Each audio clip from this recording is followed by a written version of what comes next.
All right, let's have a talk here. All right, let's talk about this. So, Meat and Livestock Australia, we've got a producer group called A Sheep. Obviously, we're talking about, what are we talking about today? Sheep, cows.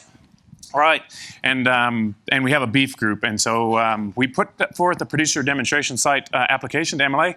If you haven't been involved in a PDS, but if you're part of a producer group, or even if you want to build a producer group, Meat and Livestock Australia, they take $5 per body off of us, which is a good thing because they reinvested in us. And one of their best programs, I think, is for these PDSs. Because you can take something that you want to do, you put together a plan, they'll help you run it, and after you've done it, they'll help you promote it.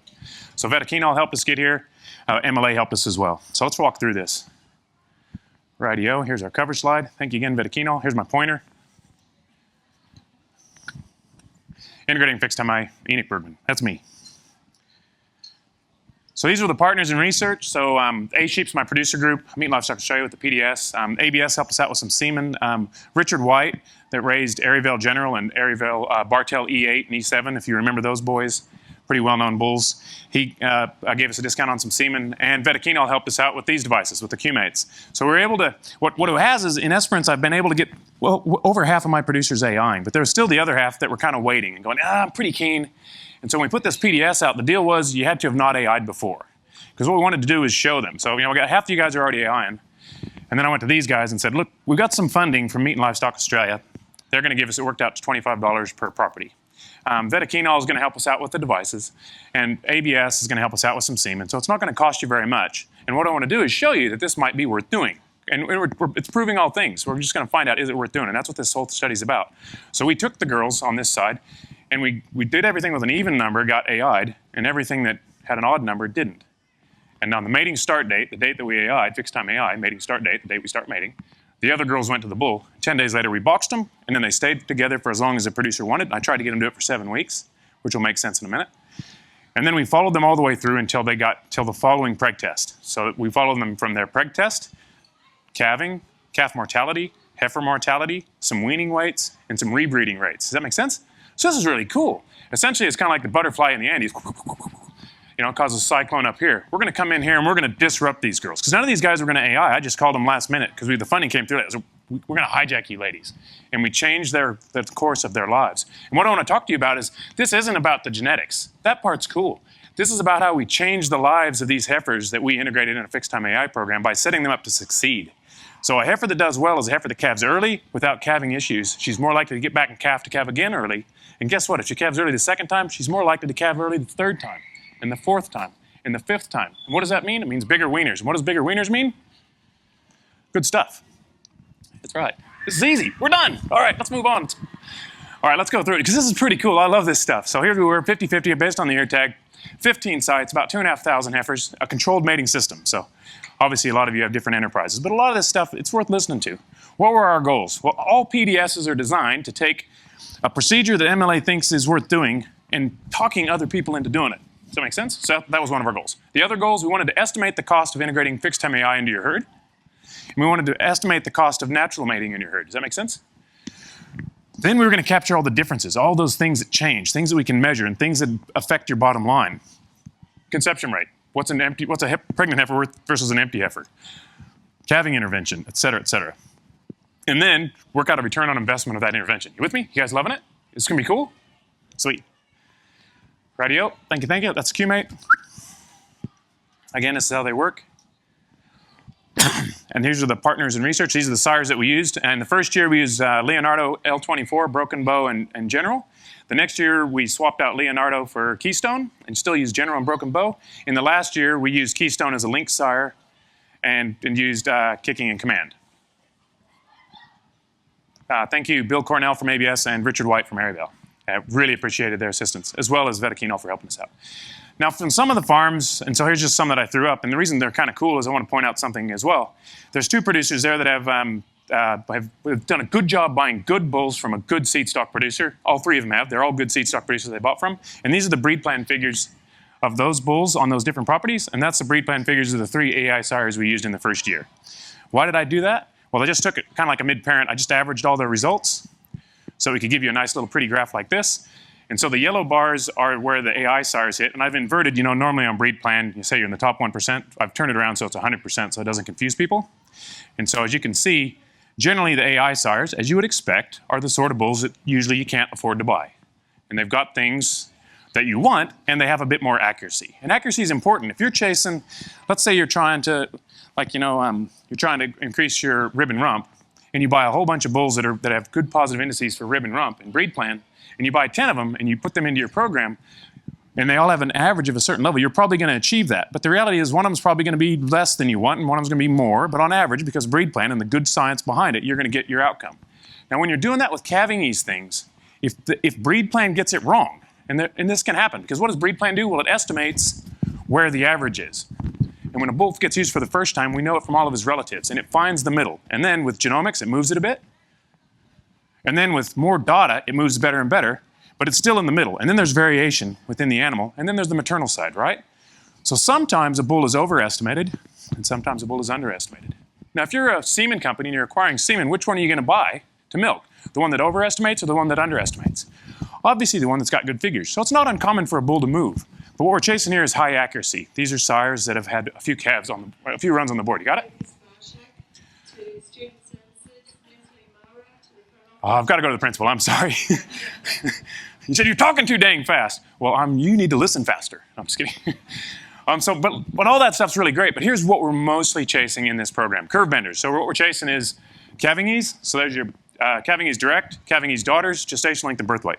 Some people ask me, what's the difference between these two? And I call it the dashhound story. So you've got kelpies, right? And a dashhound gets in and roots all of your kelpies. That's good calving ease direct. Half those puppies are going to be half dashhound, and you go put another freaking kelpie over it, you're going to have trouble. That's calving ease daughters. So does a bull have trouble calving? Do his daughters have trouble calving? Cool stuff, eh? If I had to select one index that I was going to focus on, other than net feed efficiency, if we finally get it right, the one that I would select for is that baby right there. Why? Because I want these girls to calve early, because the earlier you calve, the more likely you are to be cycling when the bull goes back in. That's incredibly important, and that's what this whole talk is about. I love this index, and the Angus breed has come forward 4.4 days in 25 years. Good stuff. Hey, it's mad. Get them out of bed early. It's like your kids. Get them up early, they're going to make the bus. You don't have to take them into town. Handy stuff. We're also chasing growth. So curve benders, low birth weight, high weaning weight. 200 day, 400 day, 600 day weight. Historically, we used to terminally cross our heifers as an industry. The Angus breed in the US started out as a terminal cross for the Hereford. Little known fact, Herefords had a lot of calving trouble. In came the Aberdeen with these little blacks. Sneak them in over your Herefords, make a beautiful cross. I still love black ball. He's one of my favorite animals in existence. And then don't keep the babies. How things have changed. Yeah, pretty cool stuff. Hey, all right, let's keep going. We got stuff to talk about. Bull mating costs. We had to work this out. Okay, so I went on John Condon, good friend of mine, Beef Central. In 2017, the average bull, Angus bull in Australia, sold for $7,634. Now, according to Phil Holmes, the average Angus bull has 2.7 seasons. When do most bulls break down? Year one. A few break down other times. But on average, it's 2.7 seasons per bull. So if you take the buy price minus the cull value, and look, in these modeling, we always erred on the side of caution. So probably the average cull price for a bull in WA is probably around $1,700-1,700. We put $2,000. Then you divide that by the longevity, how many years he's running around shagging things, you get his purchase cost. But bulls eat stuff. Of course they do. And if you don't factor that into your program, you're not really keeping track of your bottom line. And oftentimes when I talk to people about AI, they say, what's it cost? And I say, well, what do your bulls cost you? And he goes, well, I paid $6,000 for him. Yeah, but what does he cost you per calf? And that's what we're trying to work out here. So the running cost is how many calves how many cows this guy displaces times the conception rate you expect. And in the trial, the natural mates went 82%. So we said 1.5 cows times 82%, and that's going to give you the number times, we said $4 a kilo, because when we did the final report, the price was around $4.50, and again, we erred on the side of caution. We all know what this is doing. It's amazing. Can I get a hallelujah from everybody? We're finally getting paid. Bloody hell. It's freaking good times in these low interest rates. Shit, fire. Why wouldn't you be a farmer? And 300 kilo weaning weights. So we do a little better than that in estimates, but that's just putting that in, and that gave us another annual cost of $1,476. We add the two together, that's $3,354. We go by 3%, which is standard for where I'm at in WA, and that's $100 per calf per heifer mated. You digging it? Does that make sense? $100 a cow. So when you ask a guy, what's it cost to AI? You say $50. He says, what's it going to cost to AI? About $100. But the bull waits. 21 days later, he's like, how you doing? I met you before. We could do this again. And again, and again, as long as you want him to. The AI's got one chance, right? Unless you resync. So we've got to talk about this. Oh, wrong button. One of the things that MLA really wanted was for us to reinforce the value of reaching critical mating weights. So we tracked the weights of the heifers before we mated them across all these different, 2,500 heifers. They're not all in here because some guys didn't have scales. But here's what we found, and it's what we already know. 250 to 275 kilos at a 50% conception rate. And that's to AI and backup combined with the group that just were natural mate, right? So it's low. 276 to 300, we're still struggling. Once we got to 300 kilos, and this was encouraging to me, I thought it'd be more around here, we'd start to see a statistical change. Once we got up around 300 kilos, they gave us a pretty consistent response with what we were doing. That's pretty cool, eh? And this work's been done to death, but it's really important to know. What is this dictated by? Is it dictated by their weight? It's dictated by their mature cow weight and their percentage of mature cow weight. If you're running Charolais, you need them a lot bigger than if you're running Dexters. If you're running Dexters, you can get them pregnant down here. I don't know why you'd want to, but you can. Sorry if you're a Dexter breeder. I did have a Dexter breeder come up to me one time. I'm sorry. Here's what we found in the trial. And everything's got a place, including Dexters. So in the trial, these are our pregnancy rates on the different farms. So just so you guys know what these graphs mean, this is in the first year, farm A, B, C, D, E, and F. Here's in the second year. That's supposed to be A, F, and G. Sorry, that's C supposed to be a G. And that's in the third year, farm A. Now, do you notice here you got all these farms, and here we've only got 3 of them left, and here we've only got 1 of them, or 2 of them left. Why is that? Everybody jumped out of the first year. They said, screw this, we're going to AI everything. All the producers in the trial said, we've done it enough, we're convinced, we don't need to do it again, even though it's subsidized. That's pretty cool. That's my favorite part of the whole story. One of these guys here, 2 of the guys here in the end decided not to do it again. One was an older gentleman. He said, oh, look, it's too much work, and he was slowing down. The other guy just didn't have a good rate. And so it's like anything when my students ask me about getting into AI. I said, just make sure you get runs on the board initially, because if you shag one goat, you're always a goat fucker, aren't you? You see that bridge? I built that bridge. What's your point? You see that house? I built that house. Well, you fucking one goat. So here's your pregnancy rates. This is how many were in each group that were in the, this is the AI and then the syndicate mate. So in the group A, there were 173 in the AI group, 218 in the syndicate mated. That's the number that were empty, and that's a conception rate. And then if you look at the right, that's the difference. So 2.6% more pregnant in the AI, 5.3 more in the AI, -4 in the AI group. But when you average it across the whole scenario, if you took that farm average, it was a 3.1% better conception rate. But if you took the total data set and combined it, it was 0.8%. So look, I've done this a bit, mucking around with guys that want to get started. I'm like, try before you buy. Let's give it a crack. Let's do half of them. And normally you get a much better conception rate out of the AI because you're AIing them, synchronizing them, and then I normally stack the deck in my favor. So I wait 10 days, put the bull in for 6 weeks or 3 weeks. So they get AI. 21 days later, they're on heat. 21 days they're on heat. So the AI group gets 3 opportunities to get pregnant versus the natural mates only get 7 weeks, which is 2 1/3 opportunities. So I'm stacking the deck. Do you dig me? But anyway, it didn't shape up that much. But it's a trial. Stuff happens. So. And that's an important number to know because we needed it for this one. Now this slide's going to take a little bit of work and some higher maths, a bit of algebra, and a tiny smidge of calculus, and even some geometry. So this is a syndicate mates. And we said, what would it have cost you had you AI'd? And what would it have cost you if you'd have naturally mated all of your animals in that first year? So we just did it in the first year just to get a feel for what the mating cost was. So I'll walk you through it. So the first farm had 391 heifers. And in the natural mates, they went 81.2%. And at 3%, that means they need 12 bulls. Now we take the price of the bulls, which we worked out, the annual cost of a bull was $33.54. The cost plus the running costs. So that means it's 40 grand's worth of bulls for that year's mating. You with me? So that gave us a bull cost of $102 per pregnancy. The AI cost is 0. So the syndicate cost, the total cost is that plus that, still 102. And then we divide that by the conception rate to tell you what the value of that calf is. And what you're asking is, I told her I'd come down there already. The point here is this is what you need to get from that calf to pay for your mating program. And I remember asking that when I moved to Esperance. There's 2 questions I wanted to ask people initially. I said, what's your break even? They said, what do you mean? Well, what do you need to get out of your calf to break even? And I had one producer that could give me that number. And more of them are doing it now, and I hope all of you guys are working this out too with your own internal benchmarking.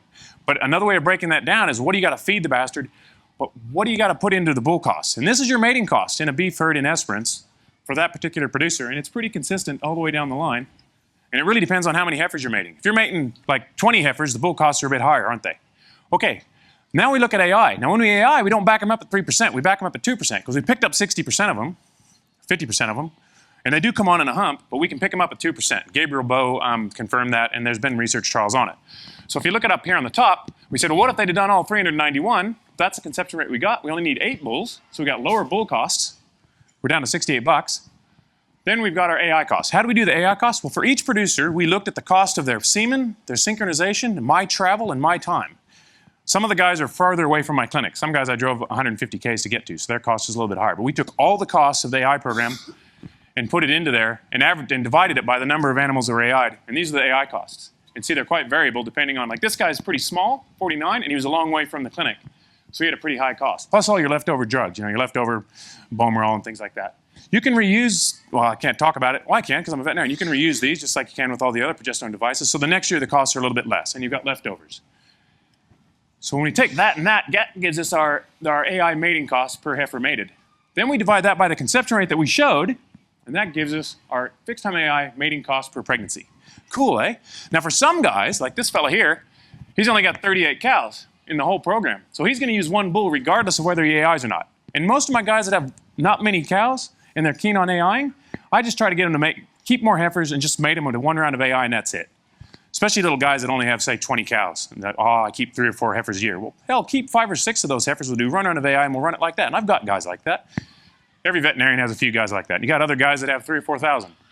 So then look at this. This is the cool part. So this is the difference between that number and that number is that number there. So this guy cost him $18 to integrate fixed time AI. This guy $60, $3, $4, and the average is $22.66. Are you with me? So a lot of algebra, but do you guys follow me? Because it's important that you do. So let's play ball. We're going to have a competition here. You guys are the AI girls. You guys are the natural mates. You guys had a little bit more fun, but I am pretty good at what I do, so you might have had fun too. Hard to say. So there's a scoreboard. So fixed time AI is behind. It costs us $23 more to AI him. Okay. Oh, but there's work. But don't forget, you guys work for a living, and you should pay yourself. Whenever you're doing your own budgeting, don't forget, you guys are worth a lot of money. I ain't worth shit, but you guys are worth a fair bit. So we surveyed the producers and said, what are you worth? And they said, well, it takes about 40 man hours to muster them, put them through the yards, do the treatments, put them back in the yards. And we said, what are your man hours worth? They said, 30 bucks an hour. So it came up at $1,200 per 100 head AI'd. Now we divided that by the pregnancy rate that we got in the AI, with the AI and backup, and that gave us $14.50 per pregnancy. You guys with me? So we're gonna add that to the story. So we're down by 37 bucks. I don't know if we'll recover, we'll try. So now the pregnancy rate value difference. So looking at the preg rate, it was only a 0.8% difference. And I asked my producers, I said, what do you reckon a pregnant heifer's worth? And some guys were like, a lot. I personally don't care whether or not your heifer gets pregnant too much. If you want an empty breeder, what's the best breeder to have empty? And it's your bloody heifer. Why? Because she's got milk teeth, she's got a valuable carcass, she's got other opportunities. Keep more of those girls. Don't get hung up on trying to find the best ones. Keep more than you want. And expect a lower pregnancy rate, preg them early, get them gone. So I try to coach my guys that should not be your emphasis. Once we've got them pregnant as a heifer, we want to keep them in the herd as long as we can. Because that's an employee. It's like your new employees. You don't want to keep every person you ever hired. Trust me, we've all had those guys that rip the front off the header. We all have those dudes that we want to sack, right? It's the same with your cows. We want to test them. And what's the most important part of their job? It certainly isn't looking good and eating grass. It's having babies and getting pregnant. So we said 100 bucks. So what's that? It's an 80 cents difference. So this is going to put us on the board. We're on the board. Maybe we can catch up. We'll see. What about dystocia? Well, because in the AI group, about 70% of the calves were born from the AI in this group. So you guys were AI. You guys are naturally made. About 70% of your calves are born from AI. And those calves are born from high-indexing, calving ease, low birth weight bulls. So there wasn't much calving trouble in the ones conceived from AI. The rest of you ladies were conceived to the natural mates, and you guys were completely conceived by the natural mates. Good bulls, but over here we've got better bulls. So we'd expect to see less dystocia. And we did, so it's easier to see the numbers, isn't it? So it varied from property to property, so that was the percent reduction in dystocia, and that's the percentage dystocia there. On average, for the average farm, we have the calving troubles. We took 50% of the calving problems were sorted out by integrating fixed time AI, just by more of the pregnancies being conceived from AI than natural. When we combined the data set, and what we found there is a lot of the bigger producers seem to have been doing a good job, because when you're bigger, you can kind of select for bulls that are appropriate for your heifers more than a smaller guy who sometimes has to use a bull for 2 years and then bump him into his cows. So sometimes, they rob Peter to pay Paul, and they're using a bull that's a little bit higher on some of those calving ease indices, a little bit more risky to try to make it work. And so when you looked at the total data set, some of the big guys didn't have a lot of calving trouble, and the difference was 1.6%, or a 20% reduction in dystocia. What's that worth? Well, it depends on how you go about pulling what you do with your empties. If you're the sort of guy that takes that empty and chucks it on a truck as soon as you can, it doesn't cost you much. But if you're the sort of guy who goes, I'll give her another chance, she's going to eat a whole year's worth of food, and that cost is essentially the cost of a calf. And that's more around the $1,000 mark. Oh shit, that's on a different slide. This is dystocia. What's dystocia cost you? Sorry, I've lost my track. What's dystocia cost you? Well, you got to muster the dang thing, you got to put it in the yards, and then you got to put it away. And if you call me out, it's a lot more, right? So the group decided $200. We then went by 1.6% for a 3.26% difference. Do you want to hear kind of a bad story about this? Yeah, cool. Just a bit of intromission. I had a cocky ring mean. He's a good guy, a really good guy, but he'd been with sheep and he had a few cows, and I was pulling a calf or something, and I answered the phone. I called him back and he said, no, I sorted it out. My neighbor showed me what I was doing wrong. I said, that's cool, no worries. Next time you have calving trouble, give us a shout. He's having calving trouble. So a week later, he calls me out, and I go out to his place, and there's this cow near the fence, and she was completely blown up in the back end with calving paralysis, and she was blown up at the back, and it was a bad scenario, right? And I said, man, best thing we can do for this lady is euthanize her. Showed him a few tricks to see if she could feel anything, and said, look, we better put her down. And after we do that, he goes, that's a shame. She was a nice heifer. I said, she was. And I said, is this the one you called about? He goes, yeah, it is. And I said, you were going to get me to come out? He goes, yeah, I was. And I said, you talked to your neighbor? He goes, yeah, I did. I said, what did he tell you? He goes, well, I was pulling it with the ute, and my neighbor said, you idiot, you're dragging her along the ground. You got to tie her head to the fence. So I don't know, it's supposed to be kind of funny. It's funny but sad. But that's a true story. So anyway, as I said to the guy, next time get me out, I'll show you some ideas. I'll help you out. Anyway, we've picked up a bit of ground, $4. So we're getting there. Okie dokie, calf mortality. So what's a dead calf worth to you? And that's, as I said before, it depends on whether you're the sort of person that takes those girls that lost their calves, if you wet dry at calf marking and sell that's what I encourage my guys to do, and I do with my cows. I wet dry at calf marking anything that's not feeding a calf. Either you're a dull bludgeon Sheila and you've given your calf to somebody else and I don't want you, or you've lost your calf regardless, I don't want to feed you for the rest of the year. You've failed the test.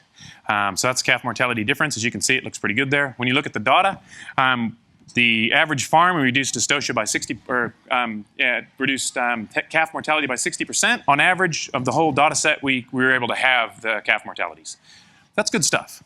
It's not huge numbers, 2.7%, 2.84% versus 5.54. Well, still, it's money in the bank, I guess. We said, what's calf worth? We said a full-term calf's $1,000. A grown-out wiener versus if you out them immediately. So we kind of split the difference of $500. 500 times 2.7% equals a $13.50 difference. Cool. This little fella here, he's the first calf born from one of Brian's descendants, Brian Corrigan from Rennie Lee. That's a Noranda P5. That's the first calf born. He was born 32 kilos and 17 days early because his daddy's got a GL of -11. That's good stuff. Fixed time AI, $18, natural $37. Okay, heifer mortality. We didn't lose many heifers in the trial. This poor guy lost 20%, but that's because he only had 10 heifers in the natural mate group. So if you look at the stats there, the average farm effect was 94% reduction in heifer mortality, but in real figures, it was 1% in total numbers, or almost 3/4% reduction in heifer mortality. What's a dead heifer worth? Well, currently a lot of money. We said, well, you got the buy price of a preg-tested in-calf heifer, and we'll add a little bit more because you fed her up until she calves. So we said $2,000 at 0.95%, which is like 1% favoring AI. That works out to another $19 in your pocket. So here we are. We've broken even. Is there anything more to be gained from fixed time AI? Hell yes. But right now we're even. So let's see what else we can find.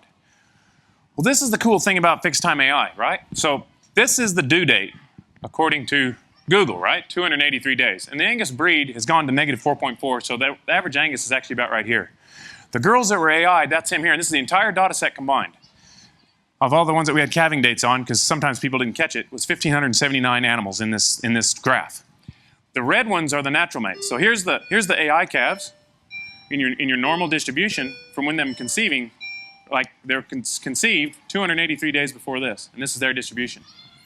The natural mates are going to have 5% on per day for the first 21 days, so they get 3% per day pregnant for the first 21 days, and then a bit more here and a bit more here. And that's your normal calving distribution with natural mating. With AI, what you tend to get is a big peak, and then at 21 days you get another peak. Can you see that with the blue? And then another 21 days later, you get another little peak. Does that make sense to you? And that's what you normally see with fixed time AI programs. The cool thing here is that the bulls on average, the ones that were just straight, you guys, on average calved on day 11. You girls over here that were AI'd and then backed up with the same bulls as these guys, you calved on average on day 2.7. That's 8 days up in your pocket.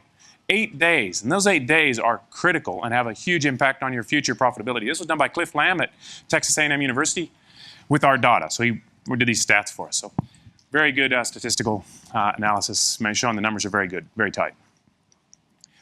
But there's more. Because we used sires that are good growth and short GL, we got them out of bed early. And because of the good growth, 200, 400 day, and moderate mature cow weight, which is something I also chase, we got even more out of it. So what did we get? Well, these are the farms. Not everyone could do it, because not everyone could keep track of which calves. But out of the farms that we did get, this is what we found, was a 15 kilogram average, or 15 kilogram advantage. The average farm was 21.5 kilos, but for our analysis, we used 15 kilos, which was the total number. So an extra 15 kilos of calf by calving these girls early. That's pretty exciting. And so we said, what's that worth? And we said, well, let's say it's $4. That's another $60.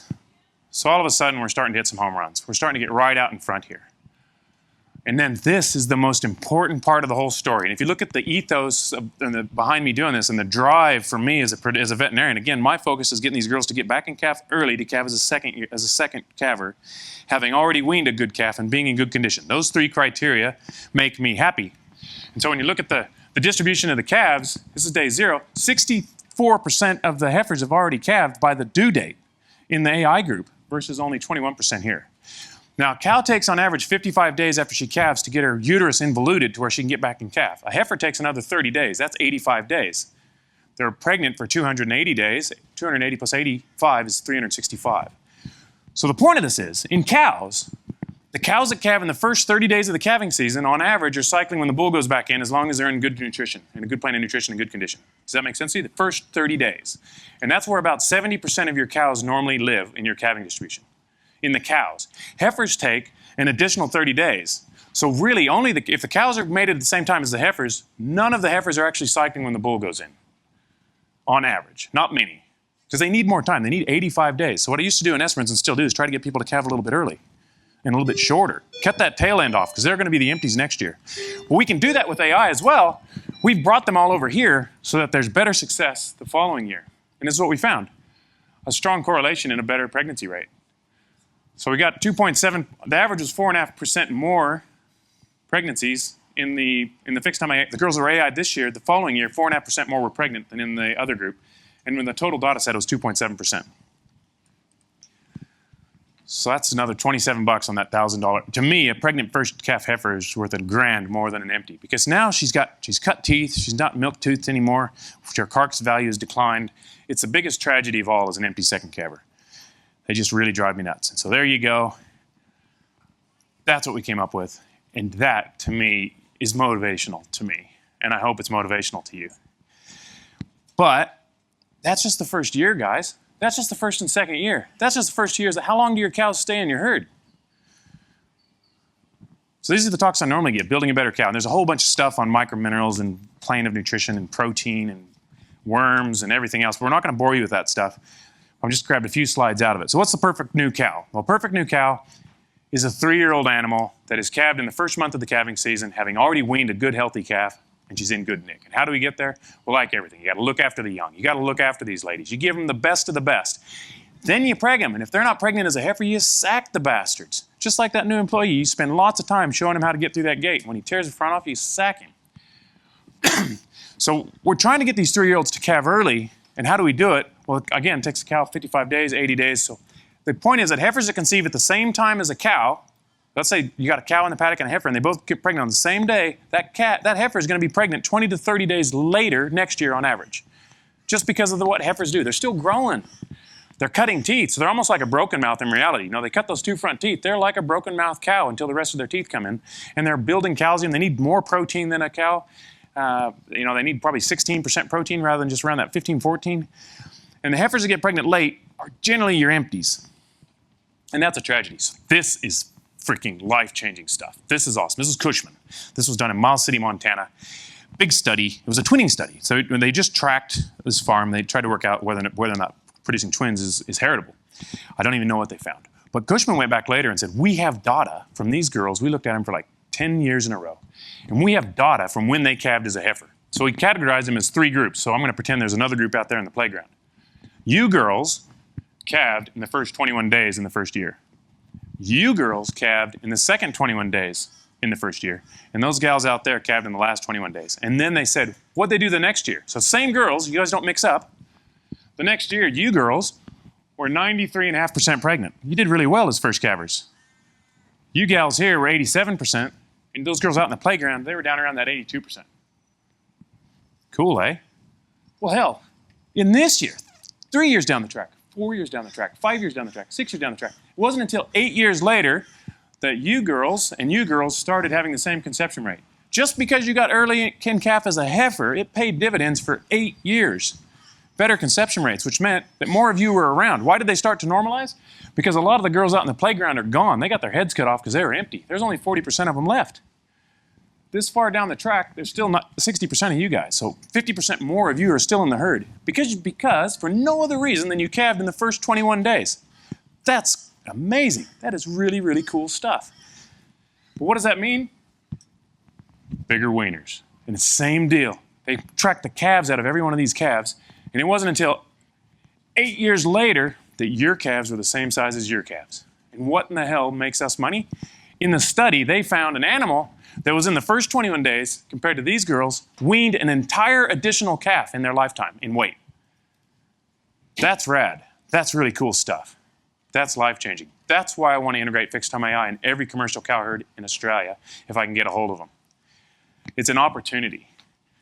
Because they're just trying to buy heifers more time. I mean, we could slow the rate the Earth goes around the sun, and we could get them pregnant every year really easily. We could shorten their gestation, and we're doing that with every breed plan. Every breed society is doing that slowly. And we can calve 1 month later every year. We'll get great conception rates, but we won't fit our feet on offer. We can muck around and do it on our heifers for the first time. And if you're not going to AI, at least mate your heifers a little bit ahead of your cows if you can calve them in a time that's not going to put them under stress nutritionally. Because an early and short heifer joining means an early and short heifer calving. And an early and short heifer calving without dystocia means more pregnancies the next time. Bigger wieners. It frees you up some bulls if you're only mating your heifers for 6 weeks and you're mating your cows for 9 weeks and you're going 3 weeks early. 3 weeks into the joining, guess what? Old mate's broken his woolly. We can grab the one that's done with the heifers and go in with the cows. So even if you don't AI, think about joining your heifers ahead of your cows. It also makes it easier to watch your heifers because you're not running around checking cows in those first 3 weeks when most of your calves come. But most importantly, it's buying those heifers more time. And that's what the fixed time AI integration is about. More time for those heifers. The genetics are great. Fantastic. That financial analysis says nothing about genetics. Not a thing. That's just a cherry. And sometimes that's a big cherry. These empty heifers, we can market them, put them on a truck and get them gone, but you just got to make sure you tick all these other boxes. And that's why my normal talk, I talk about bulls, I talk about growth and feed, I talk about nutrition, I talk about microminerals, talk about reproductive diseases like pesty and variations in the season, all those things we got to look after. So I've got all these things and I've got all these ideas, and you need some catchy slogans. So I've got a few slogans that I've developed over the years, and I want to share them with you and see which ones you like. You can put your hand up if you like it. So, who likes? Join more heifers and let love pick your keepers. Is that a good one? Is that good? We need a bit of audience participation. Is that okay? If you laugh, it means it's good. The best heifers are the pregnant heifers. Nothing too groundbreaking there, but you'd agree, wouldn't you? How about this? And I say this a lot. There's no tragedy in an empty heifer. Join those girls short and sack the ones that don't get pregnant in a quick mating. I've got a lot of guys that are just doing 1 round of AI. Say a guy's got 500 cows. He's keeping 200 heifers. We're doing 1 round of AI on them. He's peeling off a handful of uglies, and then we're getting 100 replacements out of them. Bang, we're off to the rodeo. And here's my own personal favorite. Don't get married to your heifers. Because, man, that's exactly what it's like. Like you guys are the replacement heifers, and, you go out and you get your mate, and you come out and you go, oh, this guy's got a really nice tail head set. And, oh, man, you're going to have a good udder. And you got beautiful feet. And look, I've got a little cow herd myself. I've got about 600 breeders, and I kept every heifer I ever produced for 10 years in a row, mostly so I could make a point to my producers that, look, come look at my cows. Now, I do have some ugly cows. But predominantly, a lot of those cows that I would have sacked became good. I gave more of them a chance. I ate them. I kept the winners from breeding instead. don't get married to them. Like, it's trying to pick your heifer when she's 10 months old, unless you've got good breed plan figures like Brian there, or any of the other seed stock producers, and you got other reasons, trying to pick them when they're 10 months old is like trying to pick your wife when she's a 3-year-old. You're going to end up with something you didn't expect. And she will too. A lot of my guys do a 3 to 4 week mating. We do fixed time AI, and sometimes we do some resync. I don't do a lot of resync, but I do a little bit, so I just get 2 rounds of AI. Some guys do 1 round at backup and then back them up at 2%, and they just do it for 3 weeks. So wait 10 days, put them in for 3 weeks. Some guys back them up for a whole 12 weeks, and then we preg them and sell the late ones. So they sell them as preg tested in calf. I was catching up with Brian the other day. I think you do that yourself, don't you, Brian? You sell your late. Do you sell your late calves? Your late. You mate your heifers, but you sell some of the ones that are pregnant late. Is that right? Oh, somebody else. It was another it was Tom Gubbins I was talking to you about it, sorry. Yeah, so there's a lot of different ways to skin that cat. And if you got good genetics, why not value add it? So here's another analogy I've got about picking. If you're going to pick your heifers, don't pick them when you're looking at them. Pick them before they're born. Do you guys remember this guy? He's the same age as me. I thought, I want to be Macaulay Culkin. He's going to have like a nice car and lots of ladies, and he's going to have a good time, and he's going to be awesome. That's like picking your heifer at 10 months, because that is Macaulay Culkin now. My advice is pick your heifers before they're born. Always look to the dam. My dad taught me this. I went to university from a town of 12 people, high school class of 7, 2 girls, Heather and Tracy. I went to uni, and man, there were a lot of girls. And my dad said, now make sure, there's going to be a lot of girls. And you're going to meet a lot of girls, and you just got to make sure you find out what their mother looks like.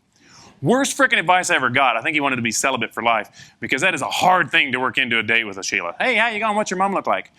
Bad advice. But I mean, like, literally, she's 50 years old. If someone said, do you want to go out with Elle Macpherson's daughter, would you say, what does she look like? Oh, hell yeah. I think she's only 15, so that's probably a bad joke. But regardless, yeah, what an amazing lady, eh? And you need good bulls, too. Pretty good-looking fella. He's got good longevity. And, I mean, these guys look pretty innocuous. That's a blonde Aquitaine. That's a Red Angus. I got this guy. He's a cute little fella. He's got a low birth weight. He's calving ease. He's got a really shit mature cow weight and 20,000 day weight. He's also got a low scrotal circumference. He reckons he's a heifer bull. So this is my core producer pre and post PDS survey results. So this is part of the MLA PDS. We asked the guys before we started, and this is the survey I just asked you guys to do, same exact survey. After the trial finishes, I'm going to keep AIing. Yes or no? Do I agree or disagree? And they were pretty neutral, around that 50, 60. Integrating fixed time AI is going to give me more flexibility when I buy bulls. And they went, yeah, kind of. Integrating fixed time AI quietens my heifers. Kind of. Integrating fixed time AI makes my calving season easier. Yeah, kind of. Integrating fixed time AI saves me labor cost. Not really. Surely not. Integrating fixed time AI is profitable, affordable. It's going to give me more kilograms of calf weaned. It's going to increase my rebreeding. It's going to increase my conception. It's going to reduce the incidence of calving trouble. And people were kind of like, meh. I don't even know what meh means, but I've read it on Google. So they were kind of like, meh. And this is afterwards. This is after the study's done. 95% yes, we are all going to continue to AI. The guys that were in this study, the core producers. So on all the indexes, they went, this kicks ass. And that's what we found. People just pulled out. They're like, nah, we're going to AI our heifers from now on. It is life-changing. We love it. We did a field day, and that's what you guys did today. We even filled out the paperwork. I did one of these numbers, blah, blah, blah, blah, blah, jibber, jabber, jibber, jabber, jibber, jabber. And then when we were done, I said, can you do it again? And in that time, we got people to, again, improve. And the really cool metric is 44% said, yep, I think we might AI. After my talk was done, 70% of them said, yeah, I think we'll AI. That's pretty cool. So if you're not AIing, I hope after today you'll consider it. And we certainly have the technology and the tools. As Soph said, that's what Vetiquinol's dedicated themselves to. Meat and Livestock Australia believes in this as an implementation tool that's going to help beef producers in Australia. That's why they made it a PDS. They don't do PDSs on theory. They do PDSs on stuff that they believe in. And they believe in it. And when I put the PDS up, they said, yeah, you go do that. That'd be cool. That'd be rad. Because remember, these cows, they work for us, right? And the best employee calves early and improves our genetics. And that's what we need to focus on. So what do you see here? Excuse me, staff, Carly Hugh. Could you go to... That's not Hugh. That's number 621. I see a beautiful heifer. But more than that, I see an animal that is begging to be AI'd. What do you see here? That's just my dog. So one of my clients in the morning went out and before we AI'd, and he took a photo. He said, check this out. That's what they call it on Heat. That's rad, isn't it? How many of you guys have seen this? That was on a nice, cool morning in Esperance. I was getting ready to meet these ladies and discuss various topics. I love poetry. Long walks on the beach, so do they. It was a good time. They had a good outcome. Yeah. One trick, I've had some really catastrophic results sometimes. This is my wife. She's in the surf club. She's an amazing human being, mostly because she puts up with me. But before you try to AI heifers, just why do you make sure they're not pregnant, would you? That's my son Eli. When I was president of the Australian Cattle Vets, when we were out checking some of my cows, and he's counting them. I've got a couple Murray Greys in there. I've got the Rainbow Cattle Company, really. Because I'd be out pregging for people, and they go, I'm getting rid of her. And I say, well, why? She's too old or too gray or too red. And I go, well, she's got good tits and good feet. I want her daughters. Like Ellen McPherson, she's got awesome feet. And that's how I built my cow herd, just buying people's culls when they said, man, if it's an old cow with a good udder and good feet, hell, I want her daughters. And then I AI'd all their daughters. This is my second baby, so keep breeding. That's Lewis. I finally got a heifer. Hey, and I even got an Angus. Yeah, so that's yeah, they're pretty awesome. I'm a big fan of weaning early. I've got a property where there's a runway through the middle of it, and it's pretty poor fencing. So I use these. These are pretty handy. Put them in these for a while, take them out, and they won't go through the fences. But if my son comes home like that, I'm going to fucking wean his ass. Yeah. Hi, this is at Bald Blair. That's I think that's if you guys know Sam White and Kirsty White. Something for take home. I know we talked about AI, but my other precepts that I talk to my people: join more heifers, guys. Let the bull or the AI program pick the winners. Join short and join early. Don't overjoin them. They're just going to end up empty the next year, and they're just going to, you're going to be sad. Preg test early. Get in there, get it done, get them going. Calve with feed. Like trying to calve when there's no feed on the ground because, by the time they come off the udder, we want them growing on grass. Yeah, that's okay, but it's hard to get them pregnant, guys. The pregnancy is the important thing. You can manage them, wean early, and then redirect your good feed to the calves because a cow and a calf together eat almost 40% more feed, depending on the way you do the maths, 25% the other way, than if they were separated. Because it's really inefficient to try to turn grass into milk. They look nothing alike. Green, grass, tickly stuff, lovely, delicious white stuff. Yeah, so get them off their mother, because once they're over 150 kilos, they don't have a their abomasum's getting skipped. That milk's going into the rumen, and it doesn't do anything good in the rumen. It's wasted. So calve with feed. If that means you're going to have lightweight weaners, just wean them early and look after them. Put your cows, once they don't have calves on them, you can practically run them in here, and they'll maintain their weight. Focus on the young. That's another topic. That's the wean early. Calve with feed, wean early. Get involved in a PDS. Thank you, MLA. PDSs are awesome. It's been great. It's got me here talking to you guys. I was here in 6, 9, 12, 15, 18, and this one, thank you PDS for making it happen. Thank you Vetaquinol for making it happen. And thank you Mark McGowan for letting me get on a plane. Because that was pretty touch and go, team. If I cough on you, please step away. Oh, sorry, that was not supposed to be in there. Thank you very much. Thank you, Vetaquinol. If you need more information, Repro360, it's a great site. You can always call and talk to Sophs or email her. There's also other technical staff at Vetaquinol that can help you out. There's all your contact details. If you don't mind, scan that one more time before you go. Do the survey again. I want to see if I changed your opinion. I hope I did. And the reason I do it is, look, hell, I ain't going to get anything out of Preg or AI in your guys' cows. I don't know any of you. I know a lot of you, but I'm not going to do your work. I believe in it. I love sharing things that I believe in. I was saying to Rebecca, man, I can sell freaking barbecues to Eskimos. They need them to cook their fish. I'm useless at selling them ice cubes. But I believe in this shit. Don't get in an elevator with me. You'll be AI in your cows before I let you out. And I mean that. I think that's it, is it? That's it. Yeah, cool. I'll put that back up there. Scan that damn code. Do that survey. Love your guts. You guys are great. Appreciate it. I'll get out of here. Oh, there's questions. Questions. Thank you, Enoch. It's always entertaining. I'm absolutely proud to be able to continually bring this information to beef, and I can only resonate with the support that MLA have given this technology. I know personally a lot of my studies were heavily supported with MLA, and it's just so nice to see that this continually going on with PDS sites. We do have plenty of time for questions. I also appreciate we're sitting in a hot box, so thank you for sticking with us. So fire away for any of those that want to dig a bit deeper or are too shy to ask in a crowd. Please come over to the Durack Pavilion. Enoch's going to be on our stand. As you've probably worked out, he will sit there and talk to you about his data till the cows come home. But while we're here, any questions, any discussions, let's fire away. And there's no dumb questions, only dumb people. I'm just kidding. No, seriously, if you're thinking of something, then the person next to you is probably thinking the same question. It's amazing with students. You're doing a cesarean, you got 3 students there, and you're like, who wants to do the cesarean? And they're all sitting there going, they're all twitchy, and you're like, I know you all want to do it. Cowboy.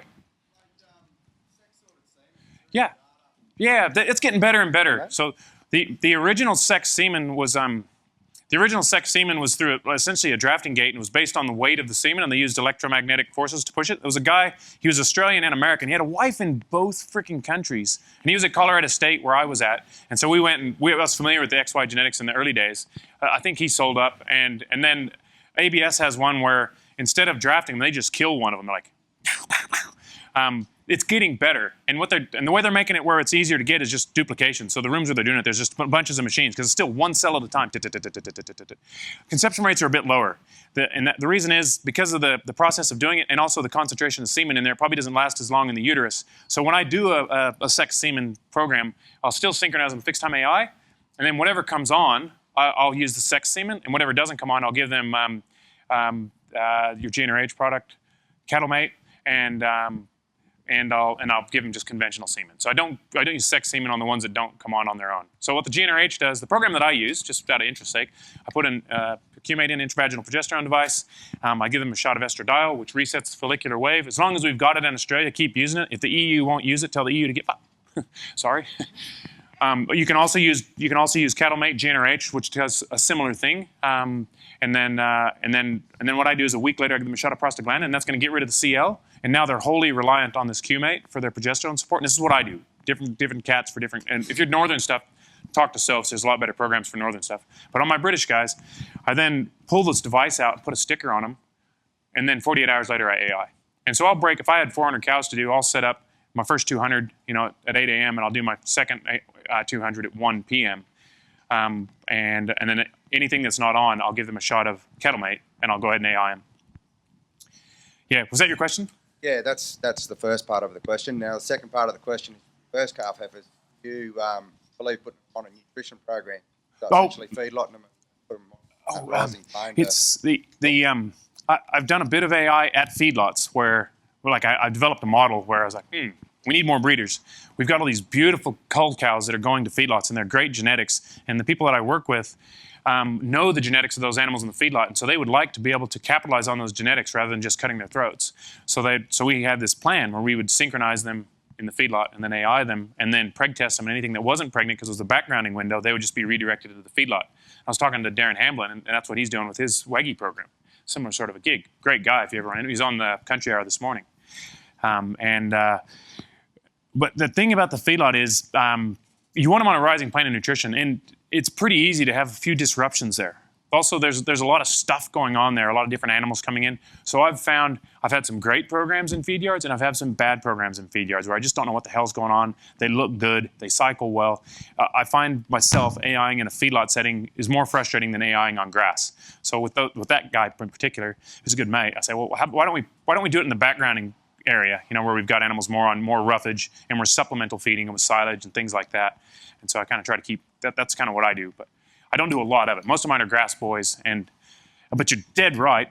A poor plane of nutrition just can pineapple you. I was over speaking with, again, Tom Gubbins at his stand because he's in the direct pavilion as well, Tamania, and a young fella came up, and he's a really good guy, and he said, oh, look, I'm thinking about AIing because I'm only getting 40% of my cows pregnant in the first half of my mating program, but I'm getting 60% in the second half of my mating program.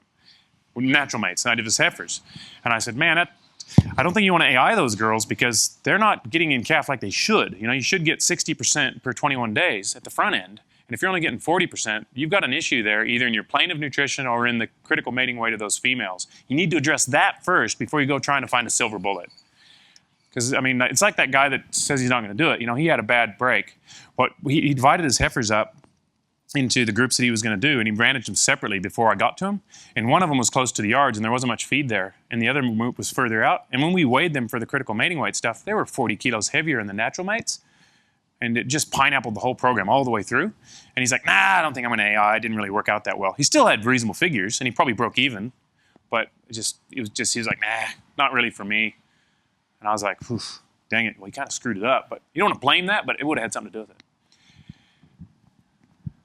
You're waving.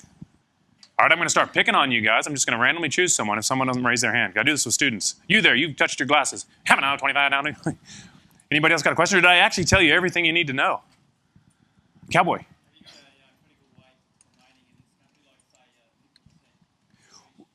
Look, they say they taught us in vet school to, sorry, did you guys all hear the question? Do I have a critical mating weight target for this country? They taught us in vet school that you want to try to get them to 65% of mature weight. But man, I find I can get them in a lot earlier than that. I think, I tell my guys, let's try to get them to 300, if not better. But that 65% mature weight is kind of like a finish line, but they don't have to cross it to be in my AI program. It's just something, it's kind of an aspirational target. So if you know what your cow's running, like if you're running Santas, for instance, and they're pretty big framey old Santas, you'd probably want to try to shoot for that 400. I don't know if you're going to get to it, but it's something to aim for. But if you only get down to 3 1/4, and here's another bit to that story. A guy named Cliff Lamb, who I really, really like. So Gabriel Bow and Cliff Lamb are two of my heroes in this space. And Cliff Lamb's whole concept is, he says this, he goes, I don't give a fuck what your conception rate is. He goes, it doesn't matter. He goes, by synchronizing them, we're getting more of them to calve early, and that's the winner. And he said, look, because some guys say, well, you sync them, like this gentleman here with the sex stuff, we'll just AI the ones that are on heat, and we won't do the ones that didn't rub. Well, you've just doomed those girls to 21 days of doing nothing. You might as well, unless your semen's really expensive, you might as well go ahead and AI those girls that aren't rubbed. Give them a shot of CattleMate or GnRH, because the reason we do that is the ovary, so I pretend I'm a big ovary with my big fat head, and it's got all these follicular waves, and so there's a whole bunch of little follicles that are growing. When there's progesterone in the way, they grow and then they go back, and they grow and they go back. And they go through about 3 waves per cycle, 7 days, 21 days. So when the progesterone's out of the way, one of those follicular waves, one of them gets chosen as the dominant follicle. You are the chosen one. You are the dominant one. And it grows and grows and grows, and then it pops and releases the oocyte. And so sometimes these girls are sitting there with a follicle that's going to pop and release the egg, and that fills in with luteal tissue and produces progesterone. But there's not enough to kick it over the edge, so we give them that CattleMate, and it'll. We can also give them a bit of PMSG at pull as well, and hopefully make that stimulate it to get a little bit bigger. But yeah. So some of those girls that aren't rubbed when I'm there, I'm like, it's worth it. I'll give them a shot of CattleMate, and I might only get 20-25% of them pregnant, but that's better than delaying them a whole 21 days. Yes, ma'am. Do I scan when I'm ultrasounding or pregging? So when you're AI? No, I'm sitting on about 60 an hour, and because most of my programs are reasonably large, I'm a fan of it. I think there's good research in it, but I'm getting reasonably consistent results. I put stickers on them, and it's a common question from my producers. Why are you putting stickers on them? We're just going to AI everything. And I say, yeah, well, I want to give CattleMate to the ones that aren't on. And also, if I show up and they're all gray, like that happened to me one time with one of my seed stock producers, and we've always AI'd for the seed stock guys in our area. Yes. Depending on the job, depending on the program. There are programs where I'll show up, run everything through that's not rubbed, give them a shot of CattleMate, put them back, and then run everything else through and give them an AI them. If I show up and it's a bit of a wreck, and there's a lot of animals that are not on, I'll run them through and give them CattleMate or GnRH, and then I'll AI everything else. Or I'll, as I come through the crush, I'll just kick them to the right if they're not rubbed and do them last if there's a lot of them. But normally it's only about in a really good program, it's 5% aren't rubbed. In a bad program, it's as many as 50. But on average, I probably sit around 20% non-rubs. And I tell my producers I kind of budget on getting 60% in the rubs and getting 30% in the non-rubs, and generally the maths work out about right. And I always tell my guys, like, don't oversell yourself. Like, I always budget on 50, but I tend to do better. As far as ultrasounding, because I'm going hammer and tongs, just trying to get through the numbers, and when I only do 200, I'm often doing another 100 for somebody else that afternoon, and then maybe another 50 for somebody else. I'm just moving around, and a lot of windshield time. I don't at present. There's plenty of guys that are probably better technicians than me, but I believe in the process, and I do a fair bit of it. Do you guys believe in the process? Can I have a hallelujah? Can I have a hell yes? You got a question there, gorgeous? Hallelujah. Hey, cowboy. With where you show that data over the lifetime of the cow, how many calves that cow had? With Cushman, yeah, the 8-year thing. Yeah. 21-day groups. Were those cows AI right through their life? Or were they No, just in the AI first year. sniffers? They weren't even AI. That was all natural mate stuff. The girls that calved in the first 21 days. So if I can flick back to that real fast, it's because it's such a good study, and to understand it is really critical. Okay, can you drive back to the one with the Cushman stuff? That's the Well, yeah, that's hey, how you doing? I love her. She's gonna be angry at me for that, by the way. But it's such a great photo. Hello, mate. How you going?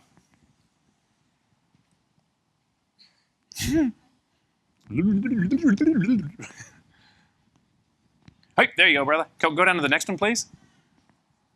Oh, you beauty. Okay, so, sorry, I'll run this. In the first year, they just categorized them. Did they calve in the first 21 days? So that's why there's 100% across all three. So they all got mated. The empties got pulled out at preg test. They didn't stage them. And when they calved, they had all the calving dates. So what he had was this huge deposit of the name of every cow and the birth date of every calf she ever produced and what every calf weighed. That's all he had. And he went back to the data set and he said, cow number 1 calved on day 32. Cow number 2 calved on day 11. Cow number 7 calved on day 60. And so he categorized them as they calved in the first 21 days, they calved in the second 21 days, they calved in the third 21 days. So this girl here, let's call her number 6 that calved on day 1. Cow number 6 and all of her mates that calved in the first 21 days had a better conception rate that year, and that year, and that year, and that year, just from natural mating. So just by calving early as a heifer, they continued to perform well. And that could be that they're genetically better at getting pregnant, but we know there's not a lot of that. Because if there is, our conception rates would just be constantly improving because we're always pulling out the empties. There's a little bit of that. There's some good stuff on morphology of bulls and how that relates to ovarian function and cyclicity. And some of the breeds now are doing morphology on their EBVs. I can't wait for Angus to get into it. It's going to be awesome. And I'd be doing it at the 400-day weigh is when I'd be testing their morphology on bulls. Because if we select for it, we can make it better. If we make bulls that mature earlier, we make cows that mature better. That's why big scrotals are correlated with early puberty in heifers. And there's really good stuff on that. It is heritable. But not enough to make cows 100% pregnant these days. So yeah, so this girl here, this question here, like if you forgot all of that, let's say we didn't know that, and we said, hey, this girl here, did she calve in the first 21 days as a heifer? And they go, why? She did, hell. Do you see what I mean? So nothing changed. This data here is related to what happened here. Nothing has nothing to do with the rest of this. It's freaking cool, hey. It's really, really, really rad data. I love it. Like, it's just mad. Yes, ma'am. Oh, yeah, sure. Yeah, most of the seed stock producers, there's a few of them in the room, a bunch of good guys here. See, most bulls, you got to think of it from a commercial perspective of you got a really good bull, and he's highly sought after. For instance, let's use Paratrooper as an example. So Paratrooper sold for 160 grand recently. And if you look in the catalog, he's about $100. But that's going out into the seed stock game where if everybody used him, if they put him out at $10, everybody would use him, and then everything's related to him, and then he's a dead end as far as being able to sell. So they try to fit it in with everything else, all things considered. Now, if a commercial person uses it, that bull comes in, and then it's a dead end. We don't keep bulls out of them. It's just used to improve our females. And then that particular commercial person probably won't buy Paratrooper sons because, so yeah, you can normally get a pretty good bull for around $20. Yep. Generally speaking. I can't get Paratrooper for that because he was 160 grand, but using him as an example. But yeah, I'll get, like the Fine Lancer, I think I got him for 25 in that first year. I got Chisholm after that, I think for 20. Yeah, there's a lot of good bulls there. Anyone here selling bulls? I know there's a couple that wants to talk about commercial stuff. Nigel, you got anything to say? Do you want to, where's Nigel at? Oh, sorry, brother. You're right. He's right down the front. Do you want to, yeah, that's pretty much right, spot on, isn't it? Yeah, it's a tough game. There's a lot of things that have to be factored in. Is that pretty much, but yeah, around that $20 mark. And then a lot of the catalogs now have a section where it's like a commercial section, and it's got like these prices, but you have to sign a bit of paper saying I'm not going to keep bulls out of it, et cetera, et cetera. Yeah. Other questions?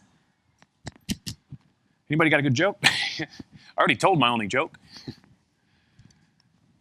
Other than the old bull and the young bull. Nige. Have you looked at running all the results you've got now, but using current cattle prices to see how much the advantage changes? I thought about changing the numbers here, but because it's in the final report, and I wanted people, if they saw this and they wanted to go back, you can go to MLA keeps all their final reports. And the final report, I wrote that thing about 8 months ago, and it's finally been accepted. I thought to myself, do I want to change it or do I want to leave it as it is? If I give a field day somewhere, I'll probably change the figures, Nige. But at this stage, I left them as they are. But yeah, it'd be another $50 at least, wouldn't it?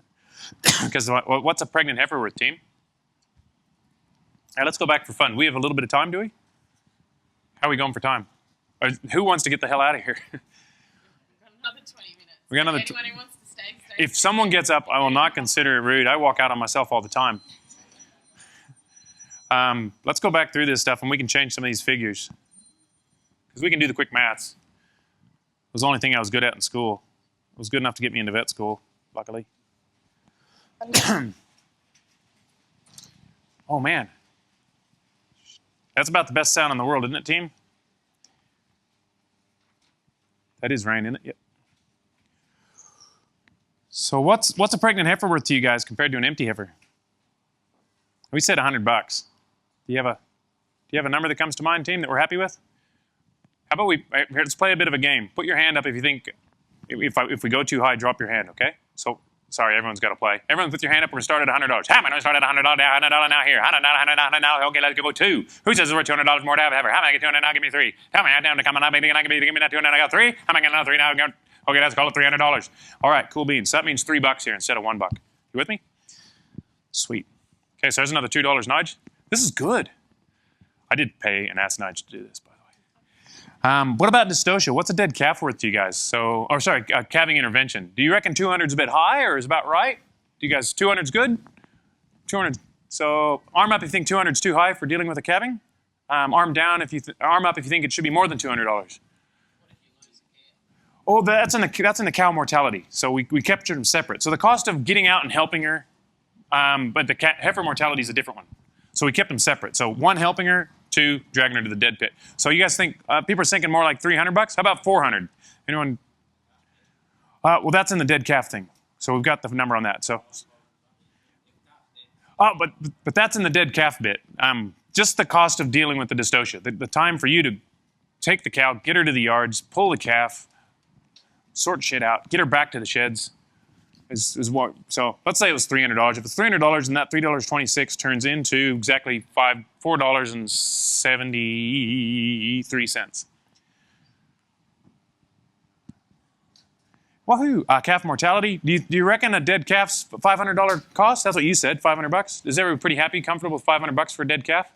Doesn't need to go higher or lower. Okay, so we can leave that the same. So we picked up $4, Nige. Heifer mortality. What's a preg tested in calf heifer worth these days, guys? How much? $1,000 for a preg tested in calf heifer? Oh yeah. $3,000. 1,800. That's what I said. And then we put another 200 for feeding it. So who says $2,000's a good number? Okay, who says $3,000's better? Okay, we'll keep it at $2,000. So we didn't pick anything up there, Nudge. Weaning weights, well, we know what do you want to say calves are worth these days, guys? How do you spell shitload? So we could probably say, what do you want to say, mixed sex, say $5.20? Do you want to just say $5? Just keep the maths easy. So that $60 becomes $75. That's another $15. That's another $20 in our pocket. And then the empty, I reckon the empty second calf is still about a $1,000 deal. So we picked up another $20, Nudge. That's 110. If I couldn't talk you into it for $90 per pregnancy, maybe I can with 110, eh? Amen. No, I don't know. I reckon I hope you got a lot out of it. And if you don't understand, get in the car with me with this guy and we'll sort it out. Dynamite. Anybody else? Or do you guys want to get out of this heat and we'll go have a beer? Because it's in New Zealand, I think it's beer time. Cheers. Thank you. Thank you, Sophia. Thank you, Metakinov. Cheers, Georges. Thank you.